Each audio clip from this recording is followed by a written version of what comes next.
We good?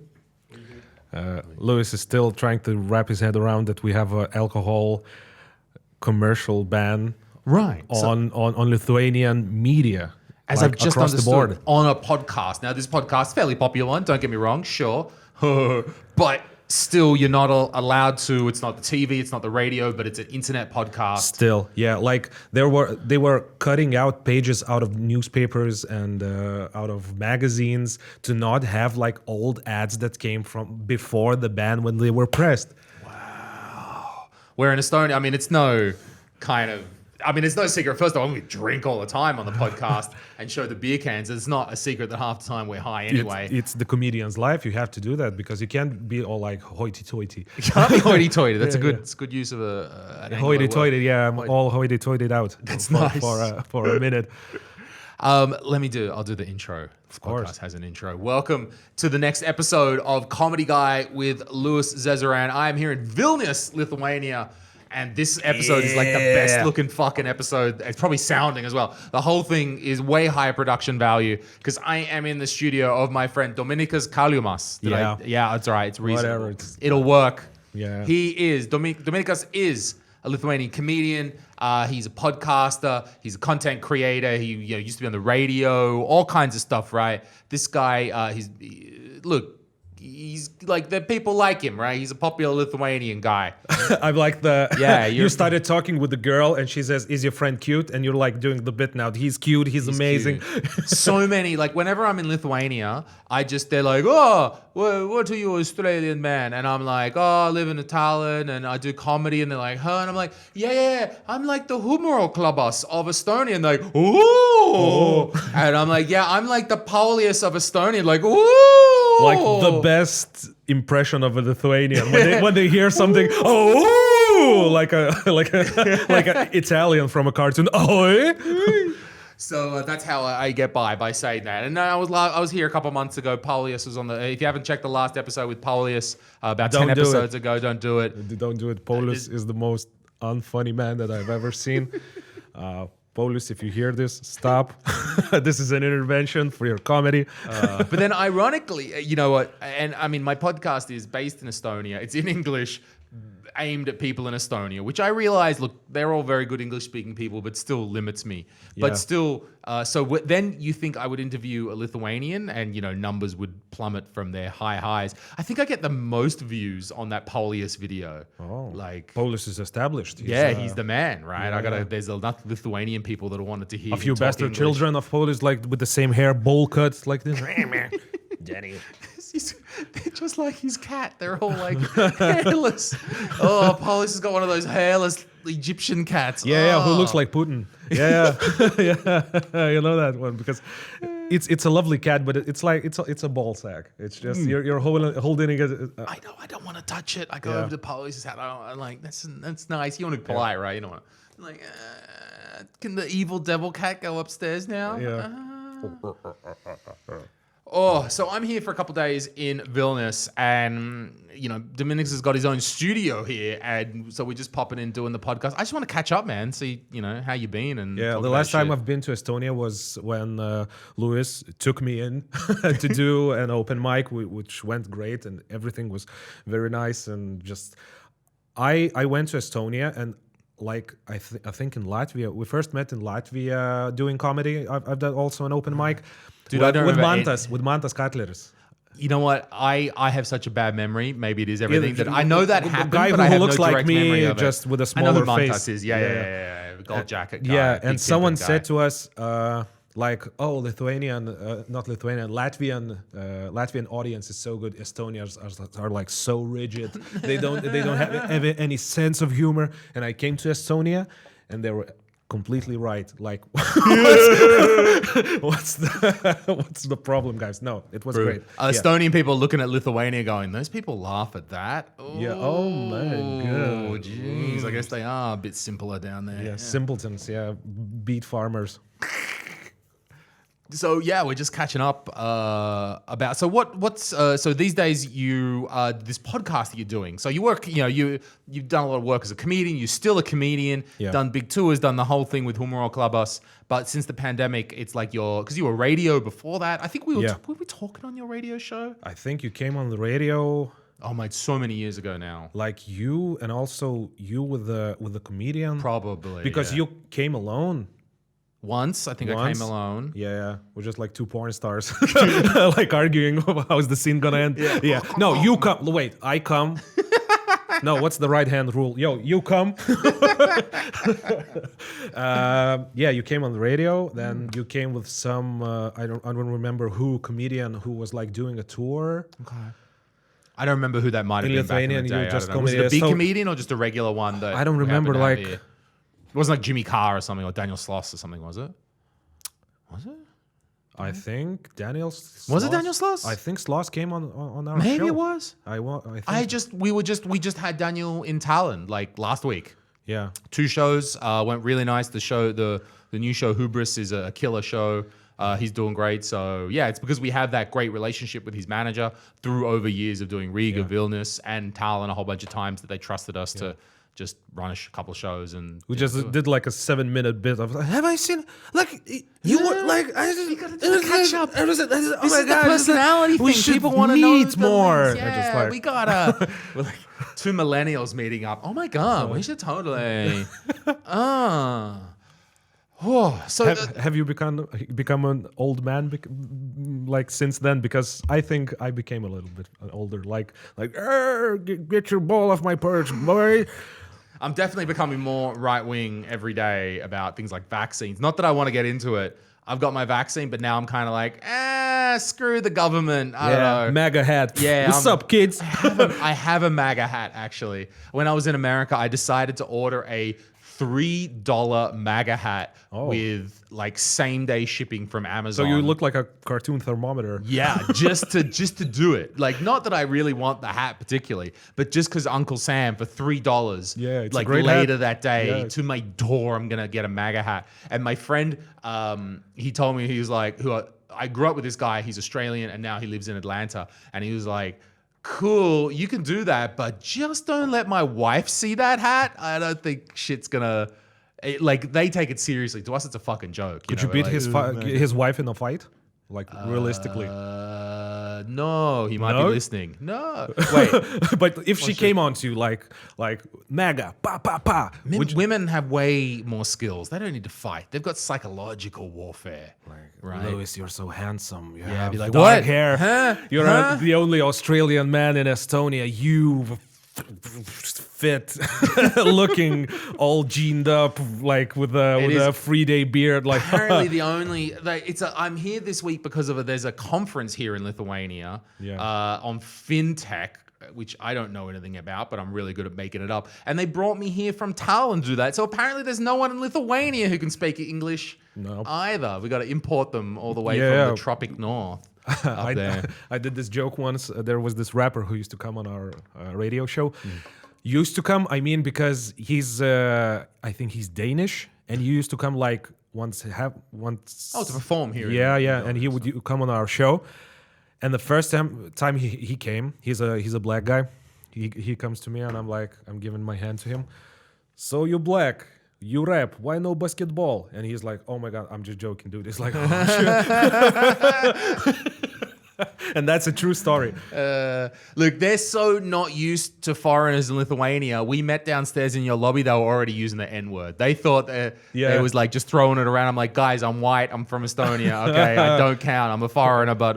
We did all our worst Australian accents, like dingo dongos. Like, and then I walked in, they had little slanty eyes for a moment. They're like, fuck it, we'll try it out on you. It's good. But so tell us about now that the podcast is your main thing, right? I know you do comedy and there's still shows and different things, but the podcast is your main thing. What's your average week like to create your podcast? There's the writing part. It comes in like 3 smaller parts. We have our think tank phase when we think about the concept. Maybe there's a holiday coming up or something special. Then we discuss it with the host, co-host, everyone. Then we start our writing. So it's like about 2 to 3 days of writing. Then recording. When recording comes this nice, there's sometimes 6-hour podcast that we need to shave down to like 4 hours. Okay. And that's it. And then we edit. The edit takes a lot of time because we perfect iron out all the details, like the sound. We add images, all that stuff. We add videos, and we just release it once a week. But it's a full week's job. Yeah, right. To produce that, I mean, it's like a TV show that goes for a long time, and you've got to do the one once per week because there's still video. Okay, you're sitting at the desk. So how did this podcast grow up? So, I mean, you already had pretty reasonable name in Lithuania through your radio work and being a comedian. So, okay, there's already name recognition. Yeah. But then the pandemic starts, and at least even if people know you, the podcast still has to start in a certain form. What form did it start in? I actually started it as a movie reviewer. I was the most popular movie reviewer in Lithuania because I did these like John Tron style. Can't believe people care about your opinion. That's amazing. Like what I think on Daredevil. Oh, can you see? It's like it's the right movie. My opinions might not be the most elaborate and all that, but I imported my comedian's knowledge and understanding of editing and memes and all that, and I made those like typical sitting in front of a camera, memeing it up and just talking funny about the movie. There's some stuff about the theory of movies and all that because I read all up, but it wasn't that much. It was just it's funny and I talk about a movie, and of course there are Lithuanian movies who are just terrible, just like just trash movies about like 4 girls going out and one's pregnant and one's not and one's fat and just like cunt jokes and all that like the worst thing that you can put in a movie, and it's really easy ripping them up because and a lot of people do that on the internet. That's how I started on the internet. And after that I had a fan base already there. We had like half of what we have now subscribers. And I just said, I'm coming back with a podcast. I'm coming back with that, and that. And we just corrected our course. Okay, so you kind of adjust the format, and at first it was just you doing these edits? I mean, you sitting in front of Premiere Pro? Or? No. Just there's always our colleague Egidius. And we started doing my movie reviews. Yeah. And after that, just went to podcast. So that bit's the interesting part for me. You knew you want to do movie reviews in kind of a podcast with a meme kind of thing. And you said already from the beginning, I need a guy to do the meme bits. Yeah, I'm not an editor, and that's maybe should be the lesson to many people who think they need a lot of knowledge of all the things. Yeah, you're not David Fincher. You don't need to be jack of all trades to make good stuff. You can do it by trusting some people, and I would sit with my colleagues together in the editing room, and we just talk about it. I have a script. There's already edits in it. I write the editing script like the same time I'm writing the thing. And then I know what I want, and I correct it along the way. Yeah, right. And the person has faster hands, and there's like a Rain Man and Tom Cruise situation. Sure, they know the tool, they know what's up. That's cool. I mean, you went straight to having, because with Comedy Estonia, we kind of, probably to our detriment, we mostly do all the editing. Each podcast, Tusisojat, Paikas Jan, Kud Maiwan, or Kulapod, we all kind of do the stuff ourselves, and no one has... it's not like we have not the meme content, which needs that sort of stuff, but nevertheless, even a little bit, you could have someone just to come along and touch it up and add a couple transitions here and there. And, a few, a little bit. Like cut out all the cancel-y bits. Could be a little bit of that, or, if the jokes, then there'd be nothing left. But how could you cancel? How could you cancel me in Estonia? How can we cancel you? Yeah, if let's say I was a famous Estonian, what would be the hot topic to cancel me with? Because we have this woman, Gurevičiūtė, who in Lithuania, who was traveling while she knew she had coronavirus, and she's a TV famous presenter. and that way she was semi-canceled, like for 3 months or so. Now she has again her show. Right, now we get, see, that's the key of these. I was wondering, see, one of my pet topics on this podcast is how fucked Estonia is because we only have 1.3 million people, You're not right? coming back to Estonia, right? No, Because never again. tax fraud is that strong. I got everything. We got the tax department coming after Comedy Estonia. I love it. Come after me. I'm ready. I've already got a flight pre-booked to Australia. Don't worry. If the tax guy comes knocking on the door, I'm out the window. I'm already at the airport. Don't worry about it. I'm gone. Like the IRS or what's the Estonian IRS calling IRS, you? the Maksu I come from London. Yep. I'm out. Yeah. Wait, who are we going? What are we talking about? Fucking yeah. Wait, what was it? Estonia did something before podcast the editing. Yeah, I don't know. You sidetracked me. How would you cancel me? How would I cancel you? Right. Because I think it sounds like eventually the same here. There's no canceling in Estonia. Like there's, I mean, for a while we had this guy Alari Kivisaar, and he said all kinds of shit. Like I don't know, like on the radio, on the main Star FM or Uno FM or whatever. Like I mean, radio only because like it's more legitimate than a podcast. But is radio still big in Estonia? Yes. Because if you said something on the radio, you first need to be famous to be canceled. No, there's no the radio presenter is like, I don't know. It's like a mid to low level influencer. Wow. Yeah. No. Radio, we're so behind in Estonia that radio, like if you're a radio, from the couple of few main ones, you've still got a lot of influence there. Yes, we have our little YouTuber influencers doing that maybe for a younger market. But yeah, this guy Kivisaar, he would I don't know, the gay people are like this and the foreigners are like this. And he said was all the things, right? Using a lot of this, I think. Yeah, all that. And he's still on the radio. There's even the example of you'll get cancelled, but not for long, right? You'll come back. We just don't have enough people. Slap on the wrist cancel. Well, we look, numbers-wise, we don't have enough people to cancel. Of course, yeah. Where are they coming from? 1.3 million people. We don't have enough politicians to cancel all the politicians. There was this guy, fucking Erki Nool was his name. He was in Estonia. I think he threw the javelin or something back in the 90s for the Olympics. I thought he was canceled for throwing a javelin. Probably to like a been. child. One of those, I don't know, throwing the disc or something. He was at the Olympics. Who cares? You know, It's one like of those ones back in the throwing day. things. And then a couple of years ago, he said all the things about the gay people. All the gay people are, oh, and everything. And there was some, and now, I don't know, whatever they go on about. Oh my God, it's terrible. And now he's a brand ambassador for Sportland. Yeah. And Sportland, like, it's so weird. Sportland in Estonia, they only use teenage influencers. It's like this YouTube chick, some chick who's sung on Instagram, and then Erki Nool, this old guy who said shit about gay people 3 years ago. It's the weirdest brand ambassador program. Maybe he's the groomer.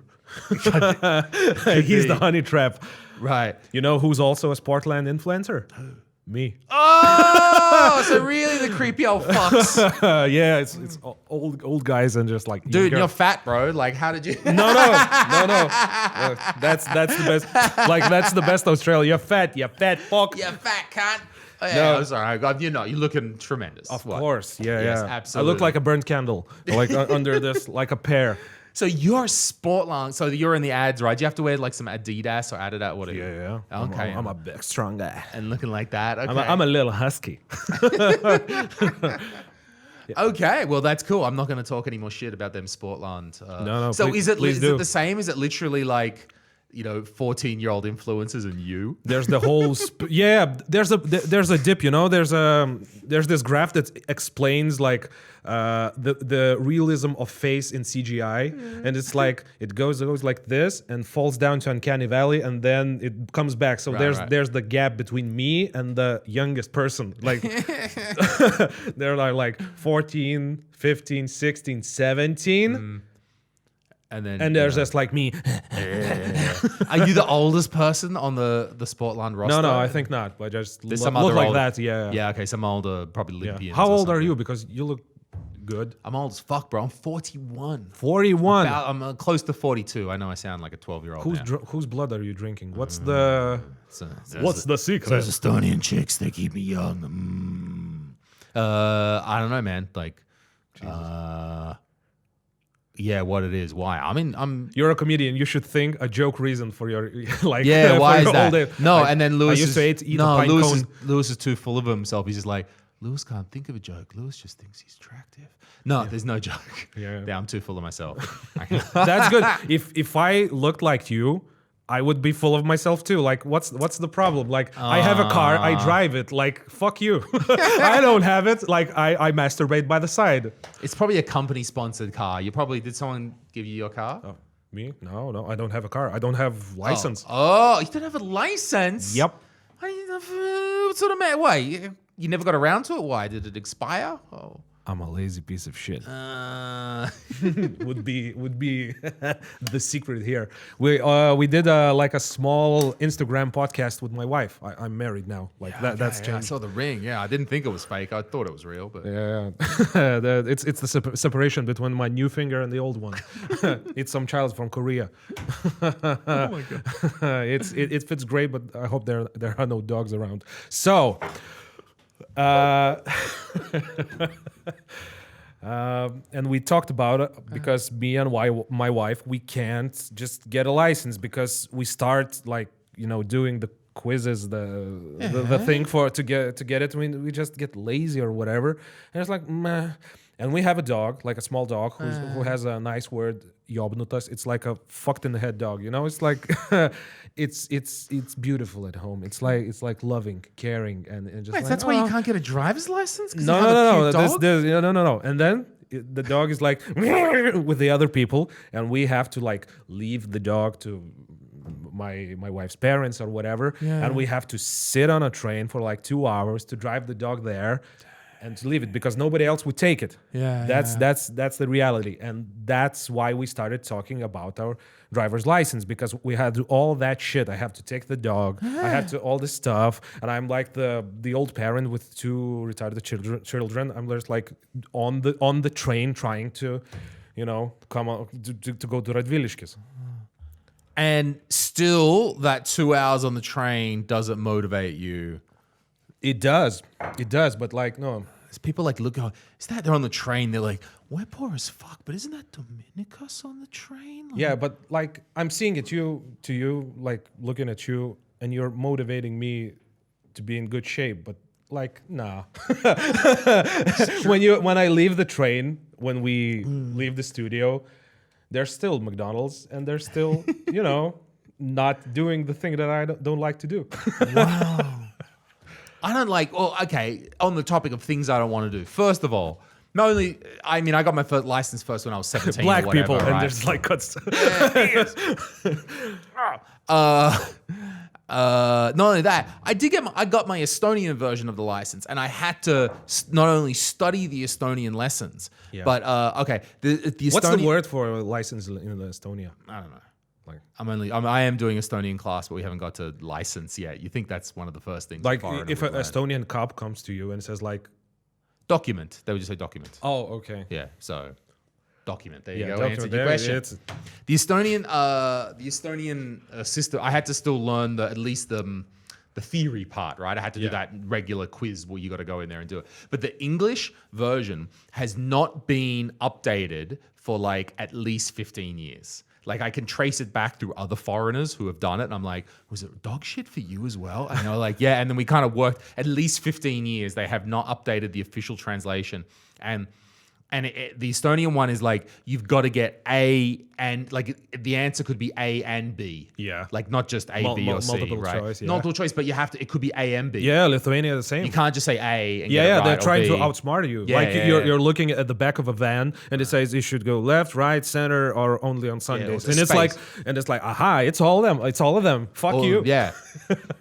In Estonia, it would be left, right, up, and space. Like that, it's just translated Konami so code. badly. It is the Konami code. I couldn't work it out. I had to brute force my way 5 times because like some of the questions do not make grammatical sense. I'm like, what? I have to get an English dictionary out to try and work it out. I don't know what they're asking. I don't know how people are doing it. So all I did was do the test 5 times and I learnt the answers just by heart. So how are you driving? Well, eventually after 5 times I got it right. Of but course. it took me 5 times of going to the road authority, paying my 20 euros, doing the exam before I managed as luck, like got enough wrong. Because when you get one wrong, it tells you it was wrong. Yeah, or you hit somebody, it's like, oh, stop means stop. 2 P's and an E with a crossed thing over it. Oh, of course it is. It's only got the same oblong or whatever it is sign. Yeah. So yeah, I just dumb fucked my way through the Estonian driver's exam. Don't we all, brother? But like trying to learn things that you don't want. Speaking of things, learning things that you don't want to learn, but you kind of have to. I'm also Sign language. I'm learning Estonian. Oh, and it's what's the root of Estonian language? Is it more like Germanic or like Norse from? Like, no, it's not. It's something different. It's Estonia and Finland. And yes, every Estonian cunt listening is like, it's got some Hungarian. Yeah, whatever. Shut up. It's Estonian and Finnish related in their own thing, and it's not related to Scandinavia, and it's not related to whatever you people speak here. Yeah, it's something it's totally whatever. Just random noises. I think it's Russian. Who knows? It's some gibberish. I'm not sure. I'm fucking with you. I'm just saying shit. I know. How do you people even have names? Like I don't understand. We don't. It's like names. Like, like, how long the R goes. How long does your fucking names want to be? Like the EU has to increase the size of their forms when the Lithuanians come along. Yeah, there's like I. There's I, that the long one, like the Y, and there's also I with oh yeah, you've got extra ones. I've never seen this. Yeah, and they're pronounced the same. Like it's both long vowels, like E and E. That's it. Not E like English E. Like, right. Let's try it. Who knows? I don't know Lithuanian talk. Do you use cunt a lot? More now that I'm here in this studio somehow. Not typically in my day-to-day.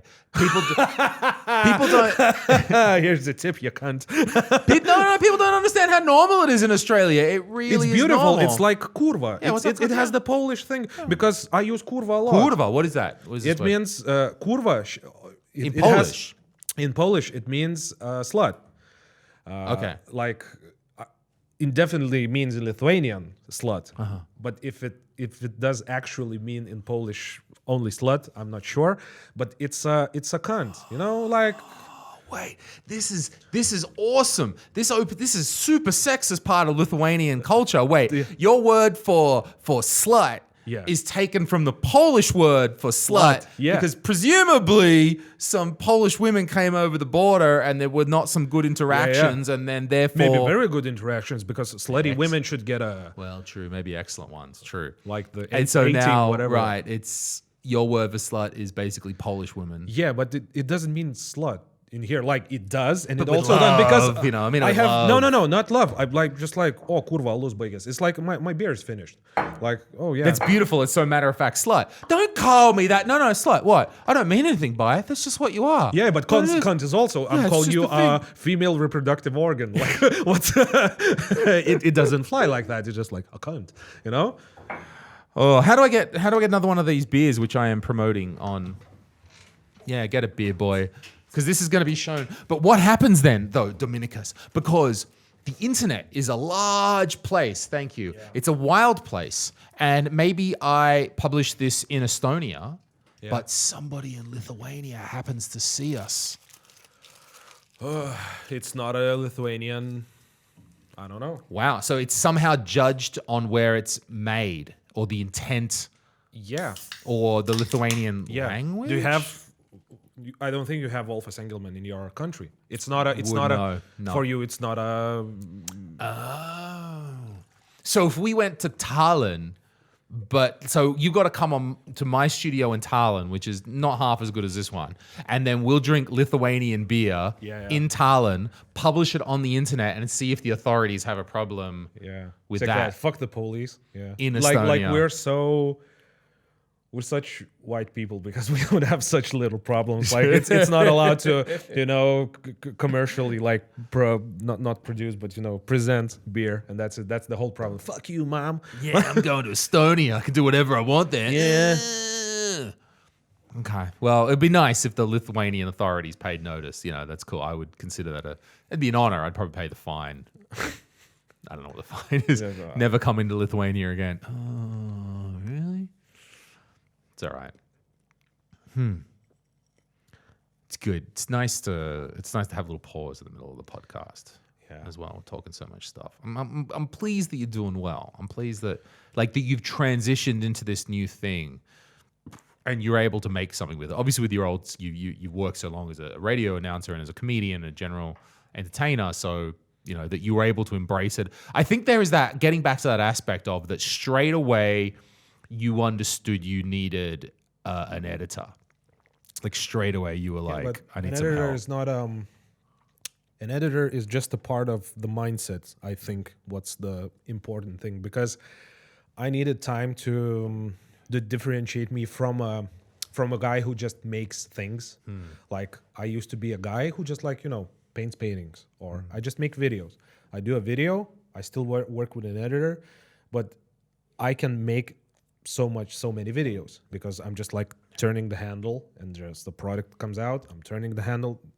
I needed more handles or whatever. I needed the bigger machine, and trusting people comes in very strong here because you need to trust a partner, many partners. You need to have more people working with you, a good relationship with that. When you have that, you can just delegate. But as well as trust and delegation, these are all lovely skills. Fine and dandy. Lovely qualities of yourself that you just sold me on. But that person, and we don't need to get obviously into the numbers, but you still have to pay that person, right? Yeah. So you decided that I have enough vision for where this podcast is going that I'm going to invest this much money, or over a certain period I'm going to. That you decided there was a money outlay essentially, and you decided you believed in your concept enough. Yeah. Well, maybe I've mistakenly painted myself like too much of a businessman, because my colleague, my partner who I'm working with, Jonas, he became the driving force of this becoming a more like business-like venture, because just like producing content regularly, making income and employing people came from him. That's the standard, and I adhere to it because I used to be just a creator, but I was established. I had good work ethic. I learned, and I became the face, and that just melded together. The person who knows, like, has a lot of experience in one field. I'm the entertainer, and we just came and we overlap in some ways because we write together. As I said, he's a screenwriter. He's also very well versed in like act structures of things and all that, and just came together. But it's a lottery because a lot of people come together.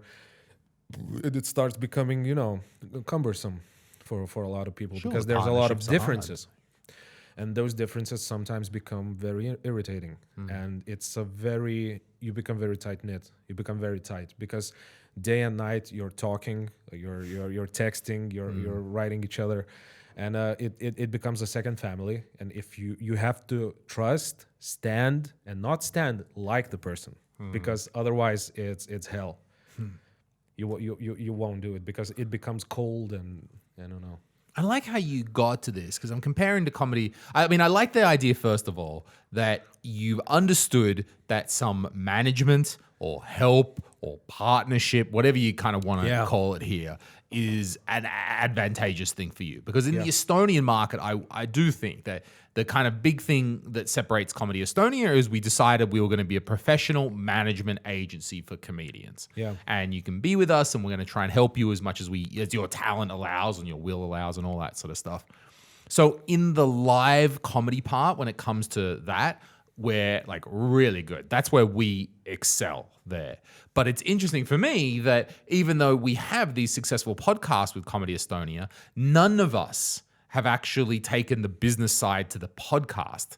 Like even Tõnis doesn't pay, and I don't think they do. Maybe they pay a little bit to a guy to make the image. Maybe I know they pay a little bit here and there to different things, but not even from the beginning. Like, oh, we're gonna make a video and get a guy to edit it with memes. Like, they still just sit there, record a very funny. Don't get me wrong, excellent content, but just a camera, and two guys talking. Yeah. And that in the podcast area, we haven't been as good. Now, why is that? Is that Estonian market? People say that podcasts still haven't popped in Estonia, and there's still not maybe you saw 3 times as many people being into podcasts, and you went, all right, this could be something into it. So I admire that with your podcast, you were like straight up from the beginning, like, yeah, of course, I'm gonna pay a guy to do some editing. Why would I fucking not do that? I think it's good. It's real nice. Well, as I said, I'm not that good at this like staff thing. I've just learned like my role as a person, not just a person who creates stuff and that the other person does business, is that I also do business. I'm a businessman. I have to work. This is not, and there's a like amongst comedians, at least in Lithuania. So I don't know, but I kind of feel it's a bit across the board. Comedians just, sometimes they're not like business minded. It's like I come here, I'm funny, that's good, okay, and in Lithuania, like we got early that it's a small market. You have to be as much of everything without losing yourself. Like you have to be quite, lefty to be like inclusive. You have to be quite like centrist to be all encumbering, and like on the right wing to be more traditional. And it's just like without changing your stance, you have to be as much of a appeal for people as you can. Like I said, without losing yourself. And there's a lot of that comes to that, because like I used to do a lot of pointless profanity. Like I was a guy who used to do like bits about that. But I had to tone it down, but still keep the edge of what I'm saying. And that was my challenge, because a lot of comedians would say, "Oh my God, that's losing the rock and roll. That's losing the edge." Well, maybe. Look, if some comedians say that, I say, fuck you, you hack. First of all, if they say that, if they say like, "Oh, you've lost your edge because you stopped using swear words," what? Do you know nothing about comedy and how to analyze it? But you know what? Today, actually, I was doing my event thing, and there was the crew there. And I like doing these virtual events because there's always a crew, and crew is crew wherever you go. They're good sorts. And I talked to this one guy, and I dropped the line. I was like, "Oh yeah, my friends at the Humoro Klubas," just so I got something right. Yeah. And he's like, "Oh, Humoro Klubas, yeah, I know that. Yeah." He's like, "They swear too much." And I swear, there's no. I listen straight, and I hear, because I also hear it about Comedy Estonia as well. Like, and I know that we don't, not too bad, but I know people will always think that a bit about stand-up comedy. So I was like, "Oh, that's cool, yeah, right." I didn't, kind of want to jump in or something on him. But even for you think you've moved away from that have you moved away from that with your actual stand-up as well?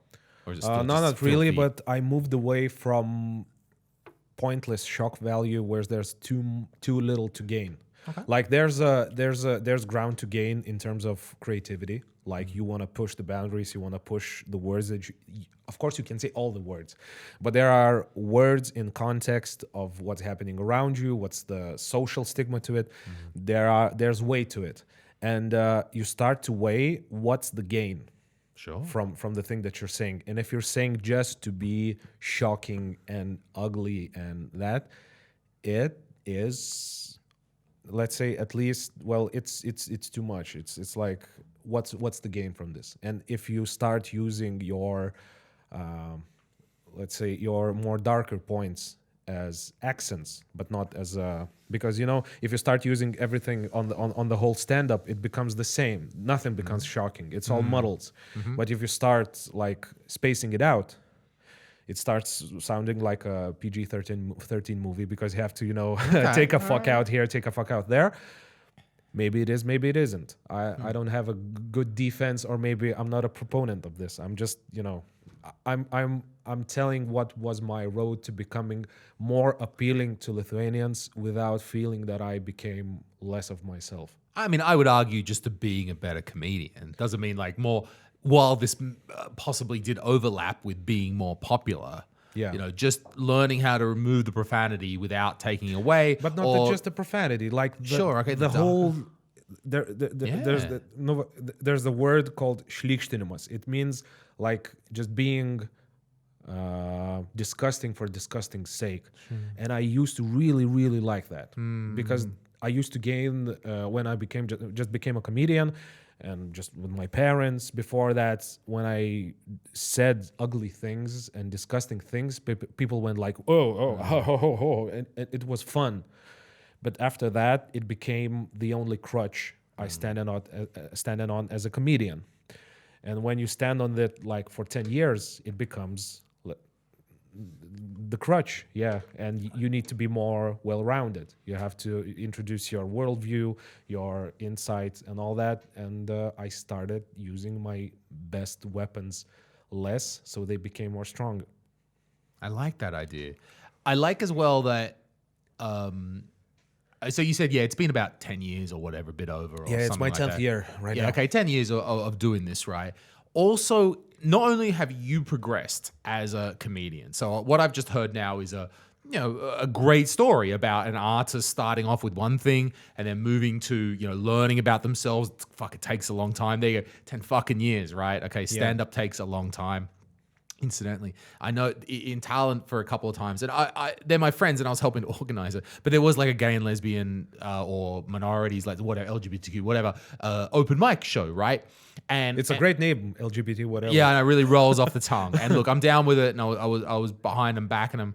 But I do know, and I'll joke about them because we're all comedians, so fuck it, we should all talk about it. All those chicks were all in talent, like. All the boys, they all just say dirty things and they just talk about sex and penises.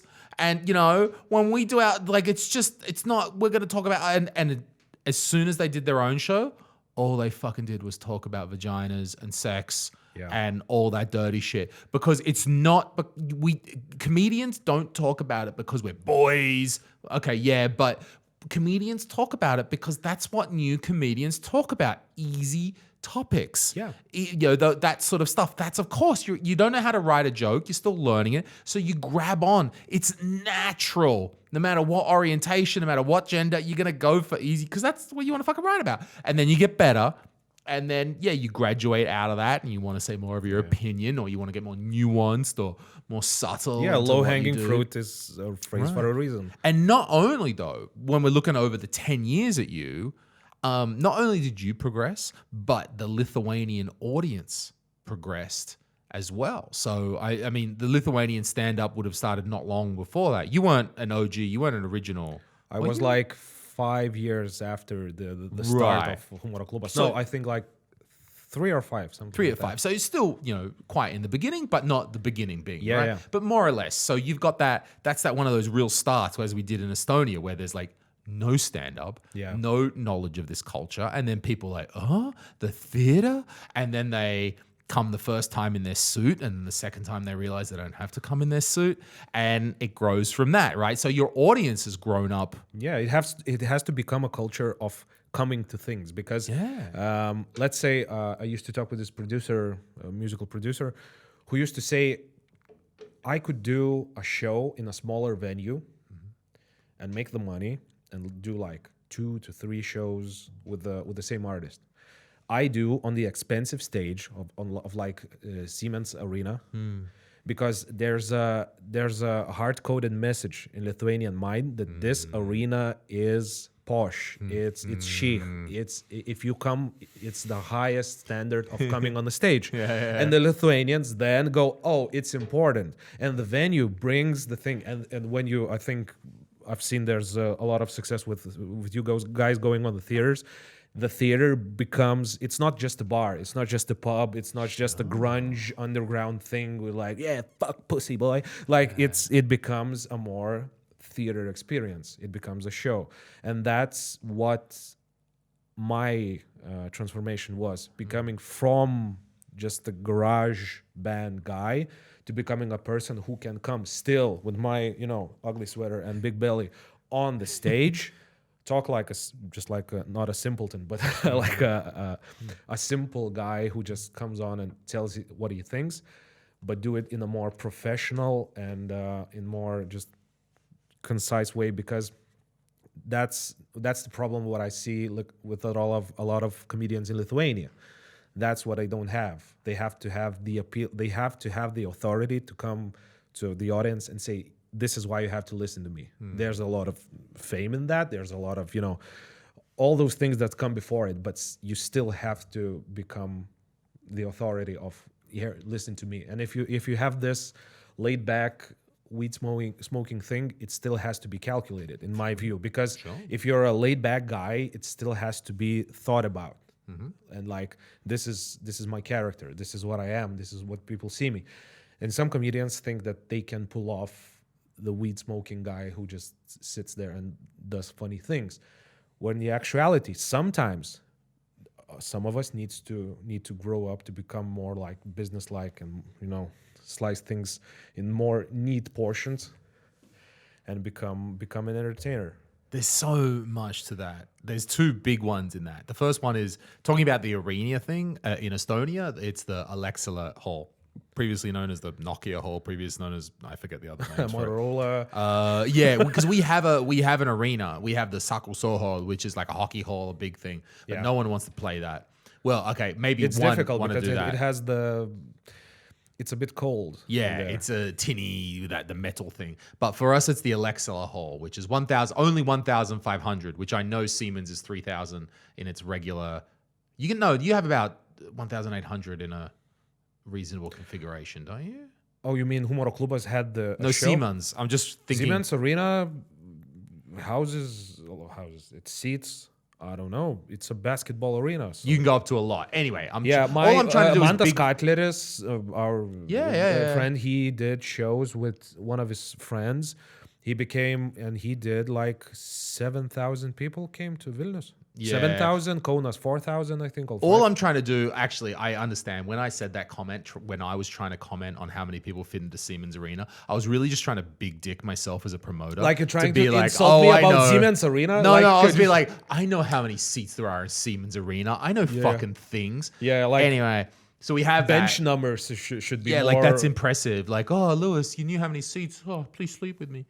No. So we have that. And actually, Comedy Estonia has already played that hall, and we understood its significance at the time. That was a few years ago.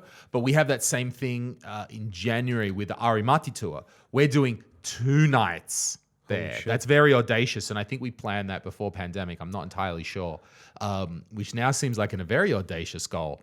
And I'm a little bit worried, but nevertheless, we're doing it. So it's 2 nights for that same reason. Like, we could do 5 nights at the other hall, make more money, as you said, cheaper rent, but we're choosing to do the expensive hall because we're choosing this is the time to show Arimati. This is the time for him to step up. This is the time for everybody to pay attention. They're already paying attention, we know that, but the symbolism of that hall, what it represents, of who you should be to fill that up. So the arena is a finicky lady, because I work with this journalist from Lithuania whose whole shtick is being all prickly and roasting everybody and all that, and he has this following of being a hater of things. Okay. And I worked with him on his special, because it was like 5 years ago or whatever, and there's a point in comedians' life when comedians do everything. Like, you get a gig, you do that. Sure. You get a writing gig. Yeah. I wrote a movie, which now is 3.2 on IMDb. So I have my pooty tank. Okay. I do. And what was I saying? The comedian's the guy who's the hater. The hater, yeah. Guy. And he wanted to do a stand-up special. He said, I can do stand-up. And the manager of that guy came to me and said, could you help him with a stand-up? I said, sure. And it was a very strange experience, because there's a guy who has his tone and voice that he writes in, and he kind of speaks like he's on shows sometimes or that, but he's not versed, because it's a stagecraft still. There's voice training, there's all that stuff. You still, even if you're a comedian who talks like this and has all this awkward demeanor, it's still a craft. It's still a thing. It's a technique. And he didn't have that. He's just a guy who might be able to talk his way around the jokes. And he told me the jokes, and at the time I thought that they were terrible. And I talked with him about it. He became angry at me because I wrote to him like, I don't think this will work. This is not Lithuanian material. And he wrote back to me, I do whatever I want. Like, I have the luxury of saying whatever I want because I am me. Like, that's the thing he wrote to me. And he tried them, did not an open mic, but like a small audience show, like of 10 people or whatever, because that was weird. Like 10 people is not enough to do it. Personality-driven comedians do not work in small venues. Yeah, you should do it like at least 50 people. Sure. Yeah, so he did that, and then he started selling tickets, and he didn't sell them. Right. It was a huge bust, and there needed to be a whole press thing to tell why, because you can't tell that it just didn't sell tickets. You have to make a reason for it, and the reason was the jokes were too raunchy. Like the Lithuania is not prepared for this. Oh my god! And I work with that, and I have arena experiences with people, both, who made. Yeah. Who had a lot of people and who had no people and had to cancel the shows. So it's a very finicky thing. So that's still happening. We get that phenomenon in Estonia as well, where the famous people want to, I guess they've seen us do stand-up. I take it as a compliment. And then they've decided they're going to do it. And I know right now there's a famous actor, Mart Avarndi, and he's doing the best one. I've heard he's doing the best of all of them. He's not a stand-up, but he's an excellent actor, so he's able to pull it off. Actors tend to have a better track record. We have other actors who became stand-up comedians and just did well with their, what I said, the stagecraft, the speech, the whole acting around the bits. There's no like punchlines, but there's like funny faces and all that. Doesn't it frustrate you though? Not really. Huh. Because there's nothing that annoys the shit out of Comedy Estonia as a group more than all of these bullshit Estonian celebrities or actors trying to do stand-up. Because we were like, motherfuckers, we've been pushing this long for 10 years, and you just think that stand-up is a way that you can write a script and not hire extra people and not have a stage and not do loads of rehearsals. Like, that's what you think the stand-up is going to be. Yeah. And well, but how's it for you? You don't. I kind of hear that thing about jazz. The jazz was jazz and still is jazz, and then came smooth jazz like Kenny G and all that, and Kenny G just like, oh, you motherfucker, you're watering it down or whatever. In my view, it just changes. Like I don't become less funny because someone who is, in my view, not as talented or not as well versed comes on stage, because it doesn't dilute me. I'm me. I have my voice. I have my presence, and you do whatever you want. You do the smooth stand up. You do the Kenny G of stand up. You do it in your way. Maybe you'll reach people who I wouldn't because of my raunchiness or whatever, or my appeal. Because I'm not a 10 out of 10 actor who comes on stage and tells jokes in like. With the shirt with no belly, and I don't do that, and I have my limited appeal, but it doesn't bother me. I joke about it, like some woman starts doing stand-up because she used to do like famous clothes or whatever, started doing stand-up about clothes, and I know what it's gonna be. I know it's gonna be that about, come on girls, we have nothing to wear for 90 minutes or whatever, and it doesn't annoy me or insult me. It's just floats around, and that's it. I have my jazz. So interesting. I come back to that. You said a line that just struck me as soon as you started that spiel, which was, "It doesn't dilute me. Yeah, it doesn't take away from me. It doesn't." And I agree with you. And I would say with perspective, I would agree with you. That is not, I think, how most of our Estonian comedians see it. And I've wondered a lot about this. Why is that? Because even if I'm just talking to you, I haven't talked to you for quite a while, but I talk to Paulius fairly often. And Paulius has a fairly similar attitude, let's say. Meaning that I've understood the Comedy Estonia attitude is fairly extreme, which is like, fuck all of those guys. Fuck you. This is our thing. We found a thing to do. Stop trying to copy it and bullshit imitate it. And I've wondered, but with time, I have chilled, and I'm like, I don't care anymore either. But I can still see it in the eyes of a lot of our Estonian comedians, that they are like, and frustrated and even good ones. Like good guys. I mean, I'll say Sander. Sander don't give a shit. Like Sander, you can just see in him the frustration, and I often wonder why. Is it just that Estonia has so few population? Even though even you might say like, oh, Lithuania 3 million.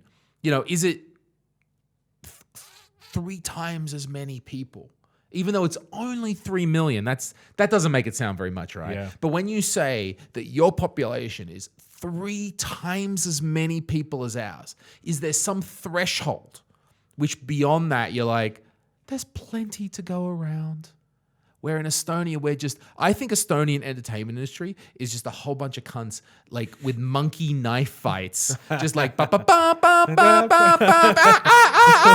just knifing each other for the little bits that there are to go around. And I just look at, does all that it take is like 1 more million people and everything's okay? It might be. It might be. Maybe. I don't know. I'm all high and mighty here, sitting with my podcast and whatever.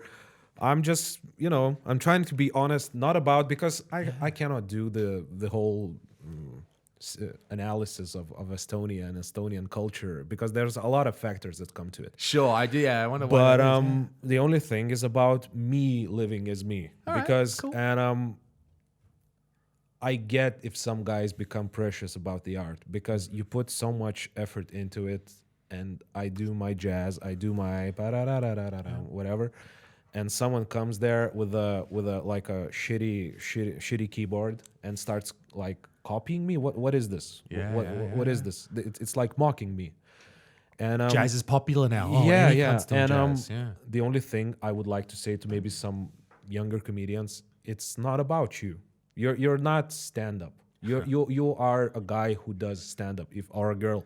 If you do it well and you practice and you do your 10,000 hours, great. If you're good, you're gonna get recognized, and that's it. And if you're sure about yourself that you do good, and you're good, whatever your KPI is, like I don't know, financial or people in the seats or the laugh per minute or whatever it is you're seeking.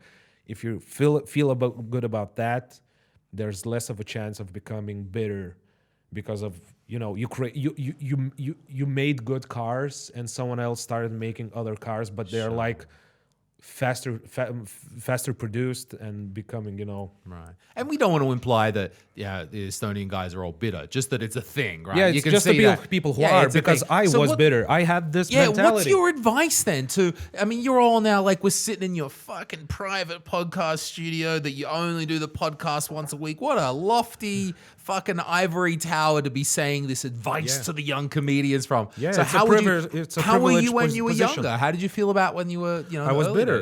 Okay. I was, because bringing your thoughts to people and bringing jokes, it's a personal experience, because comedians who have something in them to become comedians, they become personal really quick. Even if it's a dick joke or whatever, it still comes from inside if you're worth the damn as a comedian. And it's a place that, if someone doesn't laugh, if you don't get the recognition that you think you deserve, you there's a risk to becoming bitter, and you start feeling like the victim, like the victim of the industry. Like I do my work, I do my art, and that person who makes a chicken talk on the radio or whatever, or or is a hack. Yeah, no, there are differences in craft and difficulty, and of course, if you know your notes, you're good at jazz, still good, but there's a way of thinking about it, and becoming bitter towards the industry is not the way. It's you should embrace it, critique it, shake it all around, but remember, whatever you do, you're still a part of it. Like every system allows a bit of rebellion in it, just a little bit. Yeah, we have the beautiful greenery. I think your advice as well, and again, I think about all of these. I think about this not only, so at a cultural level, is it an Estonian, Lithuanian thing? Is it a comedian thing? But also, it's a new comedy industry thing? Like, as much as, was Dominykas a little retard because he was bitter, or was it also a major factor that, and I know it is for us, that we feel like we started it. We were the OGs back in the day, grinding away, and then someone else comes along and does it.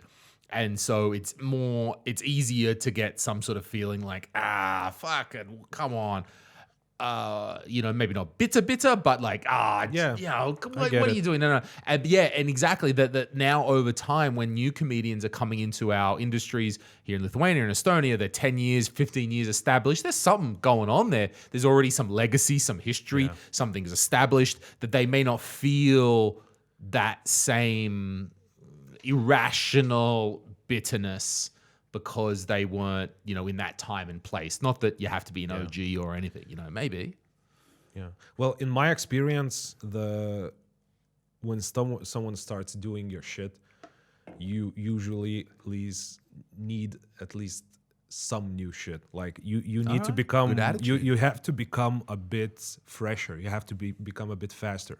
Because if you are, let's say, you spearheaded the industry with the comedy thing, and someone starts doing it, and you become diluted as you think that you become, well, then it's a sign that you need to step up. But we've never worried. Okay, on top of all of that, maybe this sounds super arrogant, we have never worried that our shows don't artistically stack up. Yeah. We've never, for all the that's why the fear is so irrational. Oh, the Petroja, the Otsep, these are Estonian references for the Estonians listening. Yeah. Now the Marta Vandi, now the Tõnis Niinemets is coming along, right? They can come along, every famous actor, they're on every famous thing. They can come along and we can be super worried about it. But we have almost never for a moment been artistically worried. Like, that actor is doing better stand up to us. Then people who are bitter, or at least becoming a little bit more bitter, I think, in my opinion, should search for reasons what's making them bitter. Because it's if you are sure about yourself, that you're standing there and you're producing the product that you're happy with, and you can't make all the money in the world. Of course, an influencer mom who has a strong Instagram and does hacky bits about, oh, my child is this and I'm like this, I have saggy tits and whatever. If she does that, of course she's gonna bring a lot more people than you, a guy with a plaid shirt, Mr. Cobain. It doesn't have to be, but in my opinion, you have to know what is that you're doing and be like, understand that being a comedian with a plaid shirt, it's a way of life that's only, it has so much. You have to become more. And that's why I do this podcast. That's why I do my semi-late night or whatever. It's not my produced, I'm just a host. And that's why I do all the other stuff. Of course, I'm privileged with that because there's a lot of chance that came to it, but there's a lot of work. And becoming more of a jack of all trades, then people start believing in you more. Like if you have professionalism, not just the comedy talent, people would like to advertise on your podcast. Like they know you deliver on time, they know you have deadlines, you have like good management skills or whatever. And it all encompasses that. And when you become that, there's less time for bitterness and more time for just like growing yourself. And it's a bit of a hacky thing to say, you have to grow and become less stressed, Yeah. Well, you got to do it. Of course, Mr. Freeman. Idiot. But you got to grind it out. Yeah, but you have to think to find the thing that makes you bitter, because I don't know, it doesn't make me bitter. I see a lot of people coming to Lithuania like doing their hacky shit, and it's hacky comedy. I know the difference, of course, and we all do. But it doesn't do anything towards me. Like, whatever, you do you. Like, if I'm good, people will come. It's like good pizza. You make good pizza. I like that.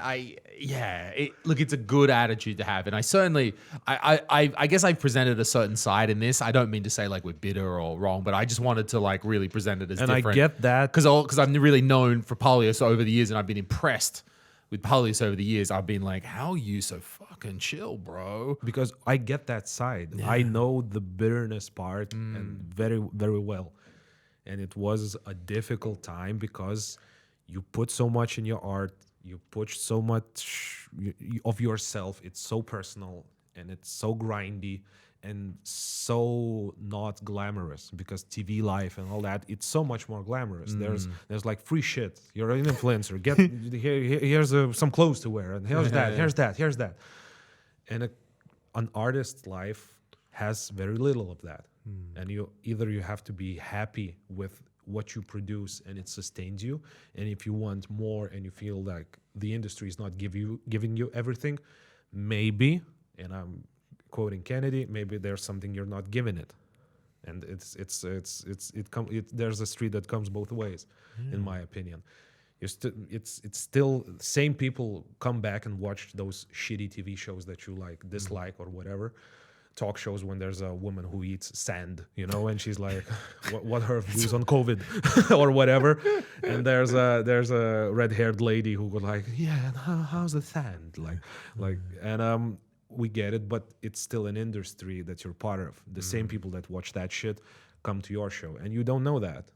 Like, you think you have a bubble of all the geniuses and all the Mensa members and all of those people coming to your shows, and like not watching all that shit, not watching TV, not watching bad radio presenters who call gay people whatever they call them, but they still do. And I think there's a reason that the symbol for what's the drugstores, like it has a snake on top of it. So a little bit of that thing that you consider poison might be a thing that grows you a thicker skin. Oh, that is such a good metaphor to end this episode on. I was gonna oh my god, it's built this episode to a beautiful crescendo. That the symbol of the medical thing with the snake and the poison, this is a good metaphor about how to view the artistic process, about the struggle that we go through, and that there's this payoff at the end that you've just got to keep believing in, that it's there. I like it. I like this story. Let's wrap it up there, man. I like it. I don't know where I can go from this. This is too good. Let's say a few compliments to our viewers. Yes.